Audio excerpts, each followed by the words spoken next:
Hello दोस्तों और छात्रों, कैसे हैं आप। आज हम वापस आ गए हैं लेक्चर 2 के साथ। मोर कॉन्सेप्ट की बात करेंगे। आज हम बात करेंगे आज के लेक्चर में basic physical quantity and their units. Basic मतलब फंडामेंटल यूनिट्स। 7 फंडामेंटल यूनिट्स होती हैं और उसके बाद में जो भी यूनिट्स होती हैं उनको डेराइव किया जाता है। जैसे वॉल्यूम है, डेंसिटी है, उन सबको डेराइव किया जाता है। हमारे पास 7 ही है जो बेसिक है। जैसे आपके पास में 7 बेसिक यूनिट कौन कौन सी हैं ये लिखी हुई हैं। Mass, length, time, temperature, luminous intensity, current और अमाउंट ऑफ सब्सटेंस। इनको फिजिकल क्वांटिटी है, ये 7 फिजिकल क्वांटिटी है। और इंटरनेशनल सिस्टम ऑफ यूनिट एक संस्था है, उसने बताया है कि मास के लिए जो इंटरनेशनली हम यूज करेंगे किलोग्राम यूनिट यूज करेंगे। ऐसे लेंथ के लिए यूज करनी है मीटर, टाइम के लिए सेकंड, टेम्परेचर के लिए केल्विन। ऐसे बहुत सारी यूनिट्स होती हैं, लेकिन एक यूनिट स्पेसिफाई की है कि भाई इस यूनिट को इंटरनेशनली एक्सेप्ट किया गया है साइंस कम्युनिटी में। तो साइंस की जो भी अपन न्यूमेरिकल करेंगे उनमें मोस्टली हमें इन्हीं ही यूनिट्स के साथ में डील करना होगा। तो ये यूनिट्स आपको याद होनी चाहिए। ल्यूमिनेस इंटेंसिटी होता है कि कोई चीज कितनी तेजी से चमक रही है, तो उसकी कितनी चमक है उसको मेजर करने के लिए ल्यूमिनेस इंटेंसिटी फिजिकल क्वांटिटी है। और यूनिट इसकी होती है कैंडला। क्या होती है? कैंडला। ऐसे ही करंट, निकले करंट तेरे यार तो नहीं है, ये है करंट। इलेक्ट्रिक करंट क्या है? ये इलेक्ट्रिक करंट। इसकी यूनिट होती है एम्पियर। और अमाउंट ऑफ सब्सटेंस, कोई सब्सटेंस है उसकी अमाउंट को मेजर करने के लिए यूनिट यूज की जाती है मोल। क्या यूज की जाती है? मोल। जो अपना चैप्टर है मोल कॉन्सेप्ट, हम ये यूनिट्स हैं, इनके कन्वर्जन है, ये सब चीजें सीखेंगे। ऐसे ही इसके सिंबल, किलोग्राम का सिंबल तो आपको पता है केजी है, ये मैंने शॉर्ट में लिख दिया था। मीटर का स्मॉल एम, सेकंड का एस, केल्विन का के है, कैंडला का सीटी है, एम्पियर का कैपिटल ए है, मोल को मोल लिखा जाता है। ये 7 बेसिक यूनिट्स हो गई आपकी। जैसे आपके पास में और यूनिट है। अब आप पूछे सर डेंसिटी कैसी यूनिट है, तो डेंसिटी क्या अपने पास ये बेस यूनिट या फंडामेंटल यूनिट्स में आ रही है? नहीं आ रही है। तो इसको कहेंगे हम डेराइव्ड यूनिट। क्या कहेंगे? Derived unit. ये फिजिक्स में आप ज्यादा पढ़ते हैं। तो ये क्या है? मास पर यूनिट वॉल्यूम। अच्छा, मास तो अपने पास है यहाँ पे, तो ये मास जो है इसमें फंडामेंटल यूनिट है, लेकिन वॉल्यूम है, again volume is not a fundamental unit. तो इसको कहेंगे डेराइव्ड यूनिट है। वॉल्यूम क्या होता है? ये होता है मीटर क्यूब, क्योंकि लेंथ, ब्रेड्थ और हाइट, लेंथ, ब्रेड्थ और हाइट। अगर एक बॉक्स की बात करूं, ये इसकी लेंथ है, ये ब्रेड्थ है, ये हाइट है, तो ये तीनों चीजें हैं मीटर में लेनी है, तो वॉल्यूम क्या जाएगा? मीटर क्यूब हो जाता है। इस तरह से ये हमने यूनिट याद कर ली है। अब हम देखेंगे कि जो प्रीफिक्सेस यूज किए जाते हैं कि भाई 1 किलोग्राम तो एक स्टैंडर्ड यूनिट होगी, इंटरनेशनल सिस्टम में यूनिट होगी, लेकिन किलोग्राम के अलावा क्या और भी यूनिट है मास की? जी बिल्कुल है। कौन कौन सी? ग्राम है, मिलीग्राम है, नैनोग्राम है।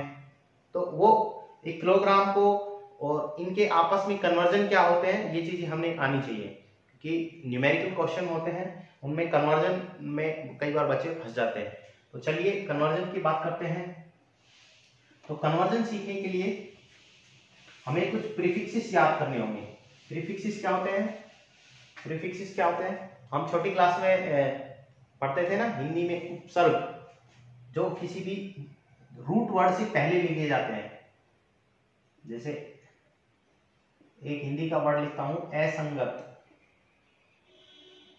तो ए जो आगे लगा हुआ है, संगत एक वर्ड है, और असंगत ए आगे लगा हुआ है, ये कहलाता है आपका प्रीफिक्स।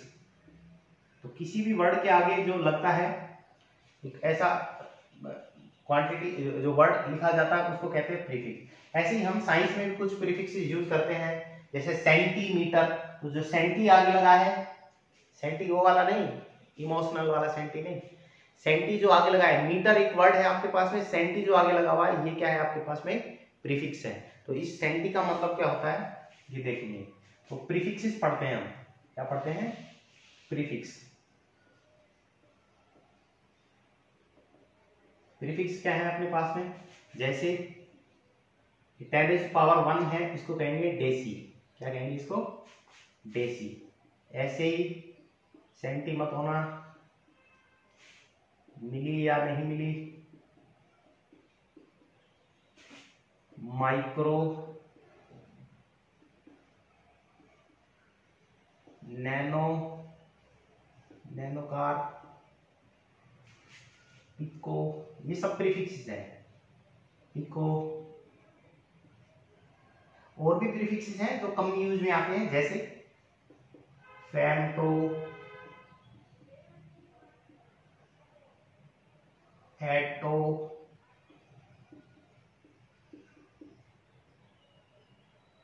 योटो। योटो से योटो होता है 10⁻⁻24। जेप्टो -21। ये जनरली कम यूज में आते हैं, इनसे डरने की कोई जरूरत नहीं है। आपको यहाँ तक ये है, ये मोस्ट इंपोर्टेंट है, ये याद रखें। ऐसे ये तो नेगेटिव पावर के हैं, स्मॉल वैल्यूज हैं, इनके लिए प्रीफिक्सेस हो गए। अगर हम हमारे पास में कोई बिग वैल्यूज है, उनके लिए आता है डेका। डेका मतलब 10⁻+1, प्लस में आ जाएगा। हेक्टो, हेक्टो का मतलब 10⁻2। Kilo, kilo 3। मेघा, मेघा नहीं है ये, मेगा है। जीजा नहीं है ये, गीगा है। गीगा के बाद में आता है टेरा, टेरा का 12 होता है। ऐसे ही कुछ और प्रीफिक्सेस होते हैं जो कम यूज में आते हैं, जैसे PETA, PETA 15। AXA, AXA 18।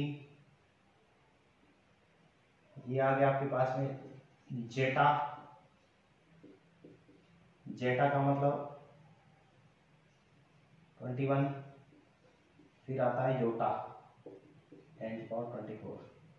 Speed 1 terabyte, memory 1 zettabyte है ना, रोबोट फिल्म में ऐसे यूज किया जाता है। ये जेटा वर्ड वही है, ये प्रीफिक्स है। जेटा का मतलब 10⁻21। तो ये प्रीफिक्सेस हो गए, हमें ये सभी याद करने हैं। हालांकि ये जो बाद में लिखे हैं मैंने ये ब्रैकेट बना के, ये इतने इंपॉर्टेंट नहीं है, ये वाले आपको याद रखने हैं। अब देखिए कन्वर्जन कैसे करेंगे इनका कन्वर्जन कैसे करेंगे। जैसे आपके पास में जो ये नेगेटिव वाली वैल्यू है, स्मॉल वैल्यूज है, ये क्या है? स्मॉल वैल्यूज है, ये लिखी हुई है, ये बिग वैल्यूज है। आपको पता लग रहा है पावर में पॉजिटिव है। अब देखिए मुझे लिखना है सपोज डेसीमीटर, ये भी मीटर लिखा है मैंने, यहां पे भी मीटर लिख देता हूं। तो आपको पता करना है 1 मीटर में कितने डेसीमीटर होते हैं, राइट? तो डेसी का मतलब आपको पता है कितना है, 10⁻⁻1। एक ये हो गया 1 मीटर। 1 मीटर में कितने हो गए? 10⁻⁻1 डेसीमीटर। जो स्मॉल वाली वैल्यू होती है, डेसी का मतलब ये यहाँ पे स्मॉल है, तो स्मॉल वाली के साथ में हम ये लिख देंगे प्रीफिक्स जो लिख देंगे। ये हो गया। ऐसे ही मिलीमीटर पता लग जाएगा यार, तो मिलीमीटर, तो मिली का मतलब 10⁻³ ये मीटर, 1 मीटर में 10⁻³ मिलीमीटर हो गए। I hope you are getting it. So ऐसे ही माइक्रो, अब मीटर के लिए ग्राम भी यूज किया जाता है, जैसे मिलीग्राम, मिलीग्राम, ग्राम लिख दिया मैंने यहाँ पे भी 1 ग्राम, ग्राम की बात कर रहा हूँ, ग्राम ग्राम। तो मिली का मतलब आपको पता है 10⁻³ राइट? तो 1 gram is equal to 10⁻³ milligram. Got it? ठीक है जी। अब ऐसे ही हमें, जैसे ये हमने स्मॉल वैल्यूज की बात की, ऐसे ही हम ये जो बिग वैल्यू है इनके साथ में देखेंगे। जैसे मैंने लिखना है किलो, और मैंने बात करनी है ग्राम की। 1 किलोग्राम में कितने ग्राम होते हैं? ग्राम हमारे पास में छोटी टर्म है क्योंकि ये पॉजिटिव है, बड़ी वैल्यू है, तो छोटी वाली के साथ में हम लिखते हैं प्रीफिक्स। छोटी वाली वैल्यू थी, इसी के साथ हमने प्रीफिक्स लिखा था। छोटी वाली क्या है, ये है ग्राम, इसके साथ प्रीफिक्स किलो वाला प्रीफिक्स क्या है 10⁻3, इसका मतलब 10⁻3 gram, 1 kilogram, 1 kilogram is equal to 10⁻3 gram. अरे बचपन में पढ़ के आए हैं 1 kilogram is equal to 10⁻3 means 1000 gram, सही है। तो इस तरह से हमने प्रीफिक्स का यूज देखा, एक प्रीफिक्स को कैसे यूज किया जाता है, प्रीफिक्स को लिया और स्मॉल वाली वैल्यू के साथ में उसको लिख दिया जाता है। इस तरह से हमने सारे कन्वर्जन देख लिए, जैसे अब आपको पिकोमीटर के लिए याद नहीं करना पड़ेगा, एक पिकोमीटर में कितने मीटर होते हैं या 1 मीटर में कितने पिकोमीटर होते हैं, मीटर लिखा है, ये भी मीटर लिख दिया मैंने। अब छोटी वाली टर्म कौन सी है, ये वाली हमें पता है, तो छोटी वाली टर्म के साथ में आपकी प्रीफिक्स लगेगा, तो प्रीफिक्स कितना है 10⁻12, ये मीटर, और यहाँ पे भी मीटर, तो 1 metre is equal to 10⁻12 metre, picometre, ये क्या है पिकोमीटर हो गया। 1 metre is equal to 10⁻12 picometre, got it. अब सब चलो ये हमने प्रीफिक्सेस सीख लिए, चलो ये तो हमने लेंथ का सीख लिया, लेंथ का वेट का, ये कन्वर्जन किसके हैं, लेंथ के और वेट के। लेंथ के हमने देखा मीटर वाला और ग्राम वाला, तो लेंथ और वेट का कन्वर्जन हो गया। टाइम का तो आपको पता है, अरे टाइम का सभी को पता है यार, बचपन में सीखे आए हैं, ये 1 hour is equal to 60 minutes. आपको लग रहा होगा कि सर क्या है छोटी छोटी चीजें बता रहे हैं, लेकिन ये ही आपका बेस बनाएंगी। इसमें शुरुआत में ये छोटी छोटी चीजें हैं, आगे हम बड़ी बड़ी चीजें पढ़ेंगे, लेकिन उनमें कन्वर्जन जो चीजें जो अपन पढ़ रहे हैं ये हमेशा ही काम में आने वाले हैं। तो एक बार के लिए थोड़ा धैर्य रखिएगा, आगे धीरे धीरे वो चीजें भी आएंगी जिसके लिए आपको इंतजार है, न्यूमेरिकल्स टफ चीजें। तो ये हो गया आपके पास टाइम का कन्वर्जन, आपका इतना ही है, टाइम का कन्वर्जन कोई ज्यादा बड़ा चीज नहीं है। अब हम बात करते हैं टेम्परेचर का कन्वर्जन। टेम्परेचर आपको पता है 3 स्केल होते हैं जनरली, अपने यहाँ पे काम के 3 ही हैं अपनी क्लासेस के लिए, बड़ी क्लासेस में और भी पढ़ते हैं, लेकिन हम यहाँ पे पढ़ेंगे केवल 3 स्केल, केल्विन, फ़ारेनहाइट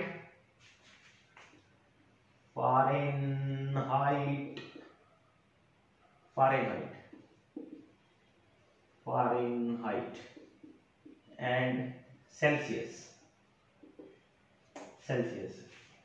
अब इनके कन्वर्जन को याद रखने के लिए या डेराइव किया जाता है, जो फॉर्मूला है वो फॉर्मूला हम आपको बता देते हैं। क्या है फॉर्मूला, है आपके पास में scale minus lower limit, upper limit minus lower limit is equal to scale minus lower limit upon upper limit minus lower limit. क्या क्या क्या दोनों तरफ एक लिखा है, हाँ ये दोनों तरफ एक ही है।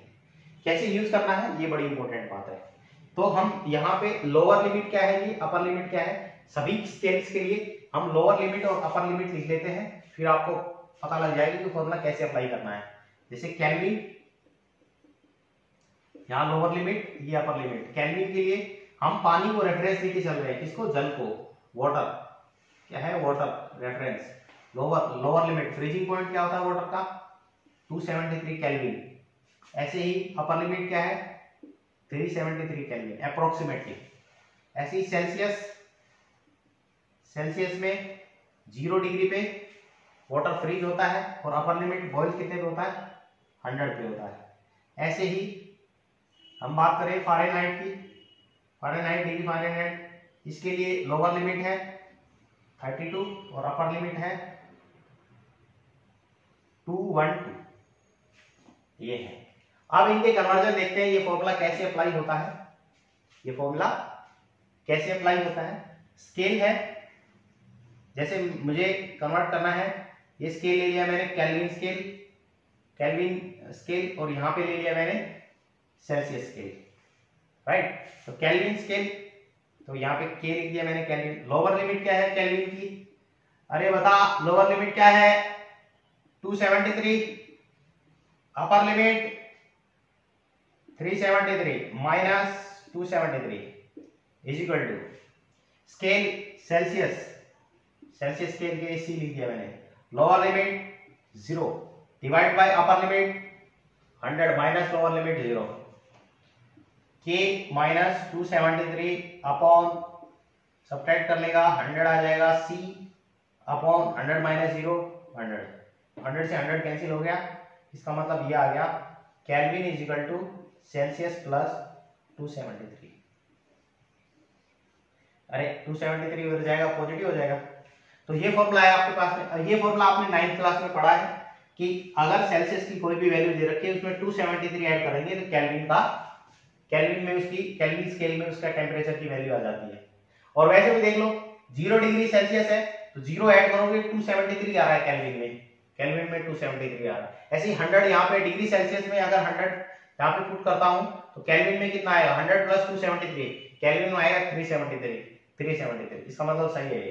तो एक फॉर्मूला आपने यहाँ से डेराइव कर लिया।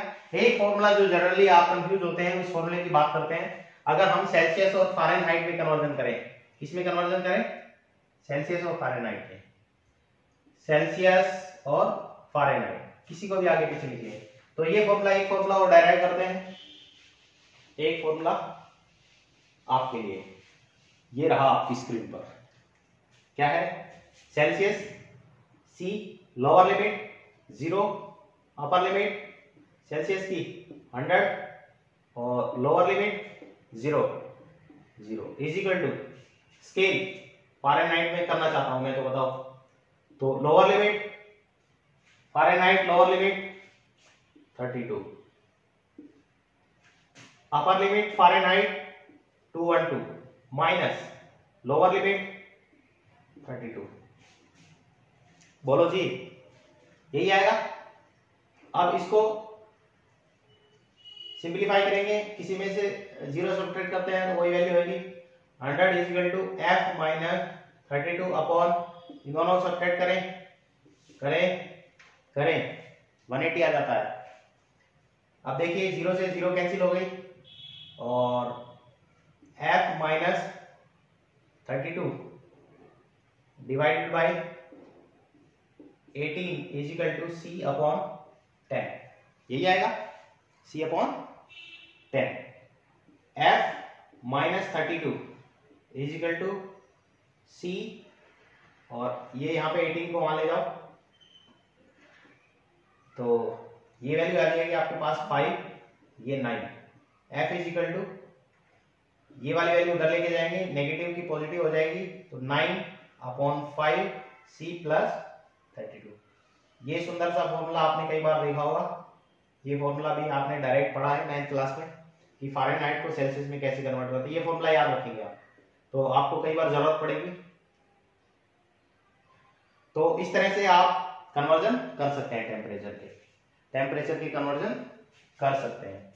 ल्यूमिनेस इंटेंसिटी और करंट, उनकी बातें हम करेंगे नहीं क्योंकि उनकी जनरली कन्वर्जन की हमें जरूरत पड़ती नहीं है।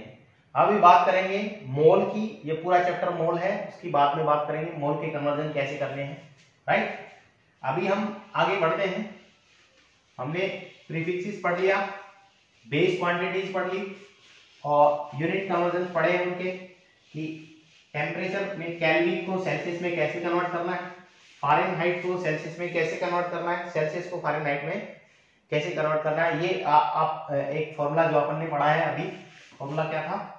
Scale minus lower limit, upper limit minus lower limit, दोनों तरफ यही है, scale minus lower limit, upper limit minus lower limit. या इसके बेसिस पे आप कर सकते हैं, लोअर लिमिट और अपर लिमिट आपको याद होनी चाहिए, ठीक है। अब हम बात करते हैं साइंटिफिक नोटेशन, किसकी? साइंटिफिक नोटेशन सभी को पता है, फिर भी एक 5 मिनट लगेगी, इसको डिस्कस कर लेते हैं। साइंटिफिक नोटेशन क्या है? हमें साइंस में बड़ी बड़ी टर्म से डील करना पड़ता है, बड़े बड़े नंबर से, जैसे 6 0 2 2, ऐसे बड़ी बड़ी संख्याएं, ये संख्याएं हैं बड़ी बड़ी। इन संख्याओं को डील करने के लिए, इनको कैलकुलेट करने के लिए, एडिशन मल्टीप्लाई करने के लिए तो आपको बहुत ज्यादा टाइम लग जाएगा। तो सिंप्लीफाई करने के लिए, इसको टर्म्स को सिंप्लीफाई इतना लिखने के लिए, सिंपल फॉर्म में लिखने के लिए साइंटिफिक नोटेशन का यूज किया जाता है। साइंटिफिक नोटेशन क्या है? आपके पास में कोई भी डिजिट हो, नॉन जीरो डिजिट आगे लिखेंगे, उसके बाद में एक डेसिमल लगाएंगे और जो भी वैल्यू है, जैसे इसको कन्वर्ट करना है मुझे साइंटिफिक नोटेशन में, तो क्या करना पड़ेगा, मुझे एक नॉन जीरो डिजिट, सबसे पहले नॉन जीरो डिजिट आगे लिख ली, उसके बाद डेसिमल लगा देता हूँ, उसके बाद में कोई भी ये जो टर्म है, कितनी भी टर्म लिख लें कोई फर्क नहीं पड़ता। अब आप उसको मल्टीप्लाई करें। अब मैंने ये एक बड़ी संख्या है अपने पास में, उसको मैंने 6.022 लिख दिया, तो हमें यहाँ पे 10 रेज़ टू पावर की फॉर्म में पहुंचाना है इसको। तो क्या करना पड़ेगा, डेसिमल लगाना, 1 डेसिमल, 2 टू थर्ड डिजिट पे, 4 5 6 7 8 9 10 11, तो 11th वाले प्लेस पे हमने डेसिमल लगाया है, तो यहाँ पे क्या होगा, 11 पावर आ जाएगी। अरे समझ रहे हो क्या किया है मैंने, इसको एक नॉन जीरो डिजिट आगे लिख दी, उसके बाद डेसिमल, उसके बाद में कोई भी नंबर लिख लें, 1 नंबर लिख लें, 2 नंबर लिख लें, और उसको मल्टीप्लाई करना है हमें किससे, अब यहाँ पे मुझे डेसिमल लगाना है, तो डेसिमल कितने प्लेस के बाद लगाया है, 11 पे। अब सर माइनस में आएगा प्लस में आएगा, तो हम आगे बढ़ रहे हैं, जीवन में आगे बढ़ते हैं तो पॉजिटिव आता है, ठीक है। ऐसे ही एक टर्म और लिख लेता हूं, जैसे 6 डिवाइडेड बाई 10,000। अब इसको साइंटिफिक नोटेशन में लिखना है, तो मैंने कहा था आपको, एक पहले कोई भी डिजिट, उसके बाद में नॉन जीरो डिजिट, उसके बाद में डेसिमल, और ये जीरो। इसका मतलब अब यहाँ पे मल्टीप्लाई करना है 10 की पावर से, 10 की पावर से, अब यहाँ पे ऊपर जाएगा तो 1 2 3 4, इसका मतलब -4, ठीक है। इस तरह से साइंटिफिक नोटेशन लिख सकते हैं। एडिशन कैसे करना है, मल्टीप्लिकेशन कैसे करना है, सिंपली वैसे ही होगा, लेकिन इसमें एक चीज याद रखने की है, जैसे 6.022 सिंपल ले लेते हैं समझने के लिए, 6.1 इंटू 10⁻², प्लस एडिशन कर रहा हूं मैं, एडिशन और सब्ट्रैक्शन में एक ही केस चलेगा, 6.1 इंटू 10⁻² प्लस 1.2 इंटू 10⁻, मैंने लिख दिया 3। अब इनको ऐड कैसे करें या इनको सब्ट्रैक्ट कैसे करें, तो कैसे करना होगा बच्चे, आप जो भी ये टर्म लिखी हुई है, ये यहाँ पे जो भी टर्म लिखी हुई है, उनको, ये पावर है, उनको सेम कर लीजिएगा। कैसे करेंगे सेम, आप या तो इसको 3 कर सकते हैं या फिर इसको 2 कर सकते हैं। ऐसे कैसे कर लें, तो देखिए कैसे कर लें, 6.1 इंटू 10⁻² प्लस, क्या मैं इस पावर को 10⁻³ को 10⁻² इंटू 10⁻1 नहीं लिख सकता क्या, बिल्कुल लिख सकता हूं, क्योंकि पावर जो होती है 10 की पावर सेम, बेस सेम है हमारे पास 10 है, उसकी पावर कुछ भी हो, अगर उनको सिंपली लिखना है, ऐड करके लिखना है, तो ये पावर आपस में ऐड हो जाती है। इसका मतलब क्या है, बेस सेम हो तो पावर्स आपस में ऐड हो जाती है, तो ये इसको लिख सकता हूं। अब ये 10⁻1 है, इसको 10 कहेंगे, इन दोनों को मल्टीप्लाई करेंगे 12 इंटू 10⁻²। अब देखिए पावर आपकी सेम हो गई, आप इसको कॉमन ले लीजिए, 10⁻², इसको कॉमन ले लिया मैंने, तो यहाँ पे आ गया 6.1 प्लस 12, राइट। अब इनको ऐड कर लीजिए, यह आ जाएगा 18.1 इंटू 10⁻²। लेकिन क्या ये साइंटिफिक नोटेशन है, नहीं, ये साइंटिफिक नोटेशन नहीं है। मैंने बताया था साइंटिफिक नोटेशन में आपके पास पहले एक नॉन जीरो डिजिट होने चाहिए, तो नॉन जीरो डिजिट आपको करना है तो 1.81 लिखना पड़ेगा, राइट। तो आपने एक डेसिमल आगे बढ़े हैं, आगे बढ़ते हैं तो जिंदगी में आगे बढ़ते हैं तो पॉजिटिव हो जाता है आपकी, कितने प्लेस आगे बढ़े, एक प्लेस आगे बढ़े, तो पावर क्या होगी, एक ऐड हो गई, राइट।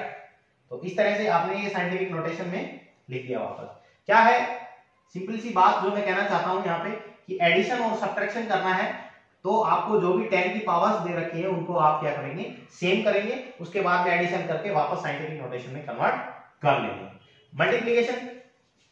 मल्टीप्लिकेशन और डिवीजन का एक फॉर्मूला लगता है। मल्टीप्लिकेशन और डिवीजन का क्या होता है, multiplication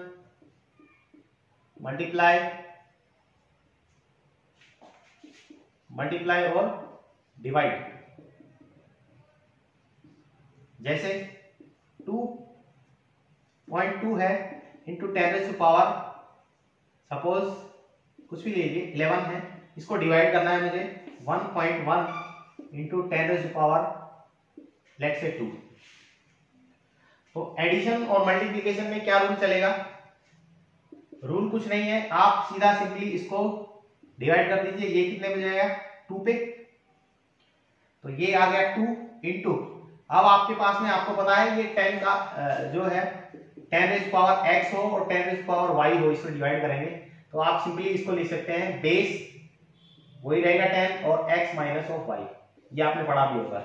x 10⁻x divide by 10⁻y gives you 10⁻x minus y।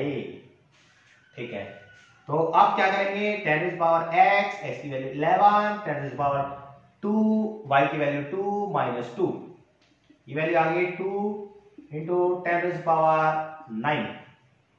Scientific notation में है क्या ये? हाँ जी बिल्कुल है, इसको ऐसे भी लिख सकता हूं। समझ गए होंगे? मल्टीप्लाई करेंगे तो क्या होता है? मल्टीप्लाई में भी क्या होता है? 10⁻x into 10⁻y is equal to 10⁻x plus y। 10⁻x plus y, जैसे 2 इंटू 10⁻2 प्लस मल्टीप्लाई करना है, मल्टीप्लाई 5 इंटू 10⁻4 क्या देगा आपको? क्या करेंगे? पावर वाली टर्म्स को ऐड कर लेंगे अलग से। तो ये 10⁻x 10⁻y 10⁻x plus y, बोलो बोलो कितना आएगा? 6 इंटू नॉन पावर वाले डिजिट को मल्टीप्लाई कर ले 10 आ गया। क्या ये साइंटिफिक नोटेशन में है? साइंटिफिक नोटेशन में नहीं है। नहीं है तो क्या करना पड़ेगा? ये सपोज यहाँ पे 0 कर दिया, ये यहाँ पे एक प्लेस आगे जाना पड़ेगा। आगे आने के लिए क्या करना पड़ता है? पावर, जिंदगी में आगे आगे बढ़ते हैं तो पॉजिटिव हो जाता है, ये पॉजिटिव। ठीक है जी। तो इस तरह से आपने साइंटिफिक नोटेशन को देख लिया है। 1 नॉन जीरो डिजिट होगी, उसके बाद में जो भी चीजें हैं उनको पावर में कन्वर्ट कर दीजिएगा। साइंटिफिक नोटेशन क्यों यूज किया जाता है? बड़ी टर्म्स जो होती हैं उनको साइंस में डील करने के लिए हम सिंपली कन्वीनियंट मेथड का यूज करते हैं, वो है हमारा साइंटिफिक नोटेशन। राइट। अब आप इतनी बड़े बड़े एक्सपेरिमेंट करते हो साइंस में और इतनी बड़ी बड़ी वैल्यू से आपको डील करना पड़ता है, तो इतनी बड़ी बड़ी वैल्यू से आप डील करेंगे तो क्या होगा? कुछ ना कुछ एरर होने की संभावना है, कुछ ना कुछ गलतियां होने की संभावना है। और वो गलतियां हैं, वो कितनी गलती है? ज्यादा बड़ी गलती तो नहीं है कि आपका एक्सपेरिमेंट ही हम कहें कि ये बिल्कुल गलत है, या थोड़ी बहुत गलती है एक्सपेरिमेंट करने में तो हम कहेंगे कि थोड़ा बहुत गलत है लेकिन आपका एक्सपेरिमेंट सही है। तो उसको मेजर करने के लिए, उसको समझाने के लिए यूज की जाती है अनसर्टेनिटी। क्या यूज किया जाती है? टर्म यूज किया जाती है अनसर्टेनिटी। अनसर्टेनिटी, इसमें हम 2 वर्ड यूज करते हैं। आपने देखा होगा कि भाई ये जो बंदा है एक्सपेरिमेंट करता है, इसकी वैल्यू हमेशा एक्यूरेट आती है। तो एक्यूरेट, जो एक्यूरेसी वर्ड है उसको हम समझेंगे। एक्यूरेसी वर्ड क्या होता है? ऐसे ही कहते हैं एक्यूरेट और प्रिसीजन, 2 वर्ड होते हैं कि भाई इसकी वैल्यू बहुत प्रिसाइज वैल्यू है, बहुत प्रिसाइजली काम करता है ये। ठीक है ना? तो प्रिसाइज क्या है और एक्यूरेसी क्या है ये समझ लेते हैं। प्रिसीजन 2 वर्ड है, प्रिसीजन और एक्यूरेसी। प्रिसीजन और एक्यूरेसी, इसको समझने के लिए मैं बना देता हूं एक बुलसाई, सांड की आंख। क्या क्या कह रहे हो सर? सांड की आंख, मूवी आई थी, आपने देखा हो तो, बहुत ही इंस्पिरेशनल मूवी है। तो उसमें क्या होता है, आप दूर से बुलेट फायर करते हैं, इस तरह का एक गोला होता है, अलग अलग रंग होते हैं उसमें, तो आप बुलेट फायर करते हैं। जितना नजदीक यहाँ पे बीच वाले सेंटर पे बुलेट लगती है, आपकी फायर होती है, उतने ज्यादा आपको पॉइंट्स मिलते हैं। जितना दूर जाएंगे आपके पॉइंट्स कम होते चले जाएंगे। सपोज ये जो है आपका सेंटर है, ये आपका एक्सपेरिमेंट की करेक्ट वैल्यू है। क्या ये करेक्ट वैल्यू है? यहाँ पे लगेंगे तो आपका निशाना जो है वो ठीक माना जाएगा, करेक्ट है ये। तो अगर आप फायर कर रहे हैं, क्या कर रहे हैं? फायर कर रहे हैं दूर से, और आपके हर बार निशाना यहाँ पे लग रहा है, यहाँ पे लग रहा है, कहीं यहाँ पे लग रहा है, हर बार यहाँ पे लग रहा है। तो इसका मतलब क्या है? इसका मतलब यह है कि आपका निशाना सही नहीं है। वो तो होगी उस टर्म में बात। इधर बात करूं अगर मैं, तो आपकी हर एक्सपेरिमेंट की वैल्यू, साइंस में आप एक्सपेरिमेंट कर रहे हैं, आपकी हर एक्सपेरिमेंट की वैल्यू बिल्कुल नजदीक आ रही है, आपस में नजदीक है। एक बार बुलेट लगी है, उसकी दूसरे पास नहीं आ रही है। आपका जो ये वैल्यू है, असली वैल्यू है, ट्रू वैल्यू है, इससे कोई मतलब नहीं है। आपकी हर बार जो बुलेट लग रही है वो एक जगह पे लग रही है, निशाने पे नहीं लग रही है, तो प्रिसीजन कहलाएगी। ये वैल्यू क्या कहलाएगी बच्चे? ये कहलाएगी प्रिसाइज वैल्यू। क्या कहलाएगी? प्रिसाइज। क्या कहेंगे इसको? ये है क्लोजनेस ऑफ ऑल रिजल्ट्स। आपके सारे रिजल्ट है वो आपके सारे रिजल्ट है वो एकदम आपके आसपास ही है सारी वैल्यू। एक्यूरेसी क्या है? ये है क्लोजनेस ऑफ योर रिजल्ट, या फिर एक्सपेरिमेंट कहें, experiment to true value. True value का मतलब, अब एक बंदा है वो फायर कर रहा है, उसकी कभी यहां पे फायर होती है, कभी यहां पे फायर होती है, कभी यहां पे फायर होती है, कभी यहां पे फायर होती है। लेकिन आप देखेंगे इसकी सारी वैल्यू एक जगह तो नहीं है, लेकिन जो ट्रू वैल्यू है यहाँ पे जो लगनी चाहिए, यहाँ पे बुलेट लगनी चाहिए, उसके आसपास ही लग रही है। देखो उतनी ही नजदीक है, दूरी पे है। तो ये वाली वैल्यू क्या कहलाएगी? कि ये जो बंदा मार रहा है बुलेट, ये एक्यूरेसी है उसकी, बुलेट फायरिंग में एक्यूरेसी है। और ये जो बंदा बुलेट मार रहा है, इसकी फायरिंग में प्रिसीजन है। इसकी फायरिंग में क्या है? प्रिसीजन है। इसकी सारी वैल्यूज एक साथ ही एक जगह कोलेप्स कर रही है। और जो दूसरा बंदा है वो मार रहा है, उसकी जो बुलेट फायरिंग है वो बिल्कुल नजदीक ही है ट्रू वैल्यू के। तो क्लोजनेस ऑफ योर रिजल्ट और experiment with the true value. जैसे मैं एक एग्जांपल देना चाहूं, एनसीईआरटी का बहुत ही फेमस एग्जांपल है। वैल्यूज हम चेंज कर देंगे, कोई दिक्कत नहीं है। जैसे आपके पास में स्टूडेंट है, कोई एक्सपेरिमेंट कर रहे हैं, student A B C, 3 student है ए बी सी, ठीक है। उन्होंने एक्सपेरिमेंट किए, और एक्सपेरिमेंट की जो ट्रू वैल्यू है, मींस एक्सपेरिमेंट करते हैं और एग्जैक्ट वैल्यू आनी चाहिए उसकी 2 ग्राम। सपोज वेइंग कर रहा हूं मैं, एक आपको कंपाउंड दिया है, उसका जो वेट है वो 2 ग्राम है। लेकिन जो स्टूडेंट ए है वो पहली बार एक्सपेरिमेंट करता है, उसकी वैल्यू आती है 1.99। पहला एक्सपेरिमेंट करता है। जब दोबारा एक्सपेरिमेंट करता है, सेकेंड टाइम एक्सपेरिमेंट करता है, उसकी वैल्यू आती है 1.98। ठीक है, चलो एक और एक्सपेरिमेंट और ले लो। अगर वो तीसरी बार एक्सपेरिमेंट करता है, सेम एक्सपेरिमेंट करता है, उसकी वैल्यू आती है 2.01। ऐसे ही बी नाम का बच्चा है, हालांकि ऐसा नाम होता नहीं है, लेकिन बी नाम का बच्चा है, उसकी वैल्यू आ रही है 1.88, 1.87, 1. फिर वापस 88। और एक बच्चा है, उसकी वैल्यू आ रही है 1.88, 1.99 और 2.9। इन एक्सपेरिमेंट में अगर हम कहना चाहें किसकी वैल्यू जो है एक्सपेरिमेंट की एक्यूरेट है या एक्यूरेसी है, और किसकी में प्रिसीजन है, तो कैसे बताएंगे? अब देखिए, आपकी ट्रू वैल्यू जो है वो है 2। वो ट्रू वैल्यू क्या है आपकी? 2 है। तो हमने एक्यूरेसी की डेफिनेशन लिखी थी, क्लोजनेस ऑफ योर रिजल्ट या experiment to the true value. True value क्या है आपकी? 2 है। एक्सपेरिमेंट की ट्रू वैल्यू आनी चाहिए 2, तो इसकी आ रही है 1.99, 1.98, 2.1, तो बहुत ही ज्यादा नजदीक है ट्रू वैल्यू के। तो ये क्या कहलाएगी? Accuracy. A has accuracy in results. इसके रिजल्ट्स में क्या है? एक्यूरेसी है। अब बात करते हैं बी की। बी का 1.88 आ रहा है, 1.87, 1.88, तो ये 2 के आसपास तो नहीं है, 2 से बहुत दूर है, लेकिन इसकी इंडिविजुअली जो वैल्यू है वो आपस में पास है। तो क्या कहलाएगा? बोलो जी। B has precision in results. C की बात करूं, इसकी एक बार तो आ रही है 1.88, एक बार नजदीक आ रही है, एक बार वापस दूर जा रही है। तो सी क्या है, सबसे गया गुजरा है। सी क्या है, सी है आपका गया गुजरा।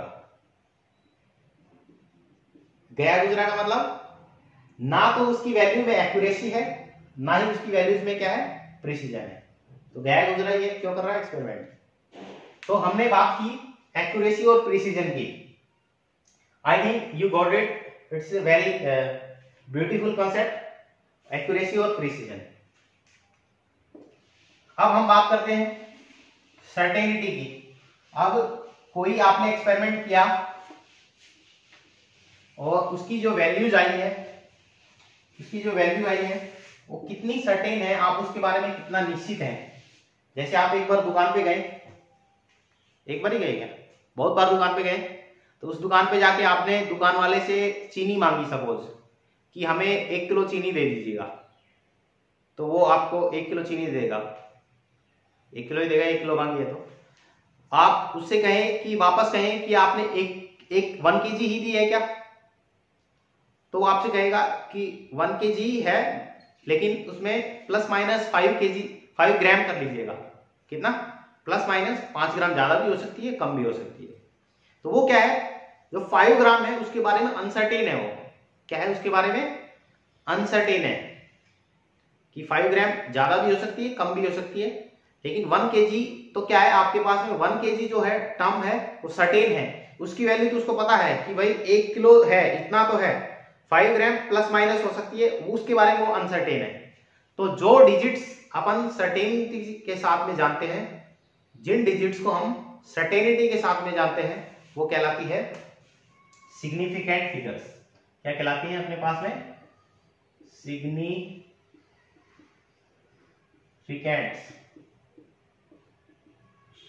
फिगर्स,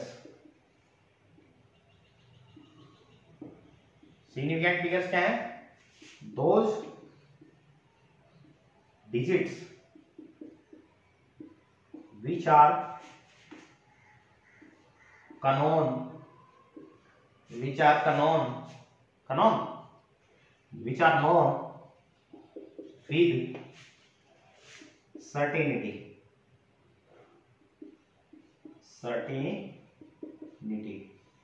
जिनको हम सर्टेनिटी से जानते हैं, निश्चितता से जानते हैं।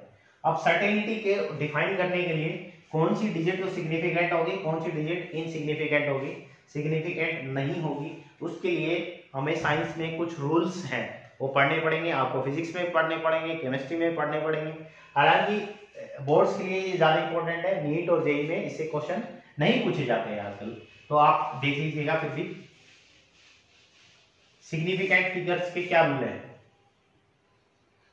रूल ए नंबर वन क्या है, all non zero digits, all non zero digits are significant, all non zero digits are significant. जैसे मेरे पास में 22 लिखा हुआ है, तो इसमें सिग्निफिकेंट डिजिट कितनी है, 1 डिजिट 2 जीरो, तो SF सिग्निफिकेंट फिगर इसमें 2।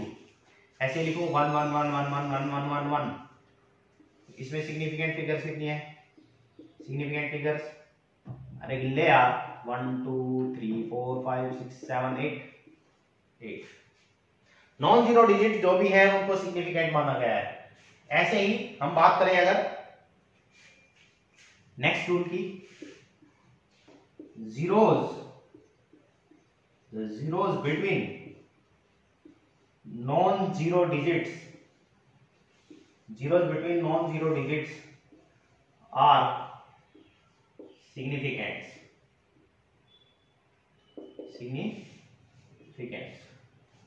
zeros between non-zero digit जैसे 202, तो ये नॉन जीरो डिजिट है, तो इसके बीच में जीरो फंस गया, क्या करे बेचारा, उसको भी सिग्निफिकेंट होना पड़ेगा।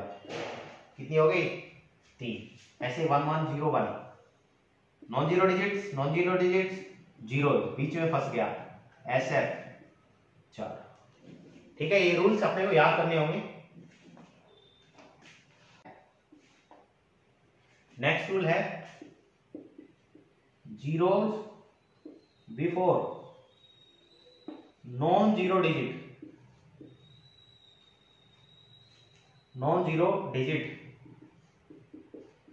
Are not significant, not significant,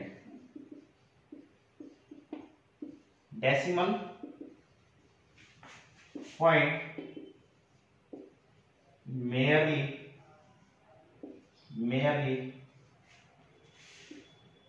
represents position को बताता है decimal.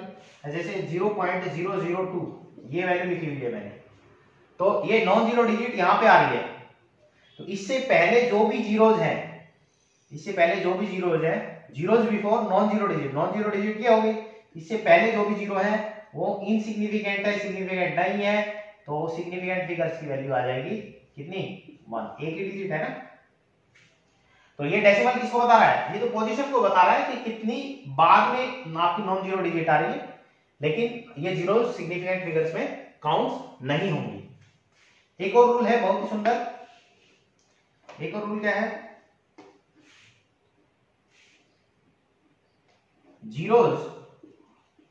Zeros after non zero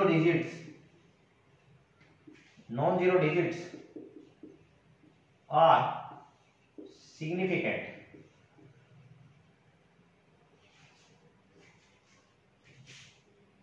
but they should be right to decimal point। बहुत ही शानदार पॉइंट है। क्या कह रहा है कि जो जीरोज हैं नॉन जीरो डिजिट के बाद में जो जीरो है वो सिग्निफिकेंट माने जाएंगे अगर वो डेसिमल पॉइंट के राइट साइड में है।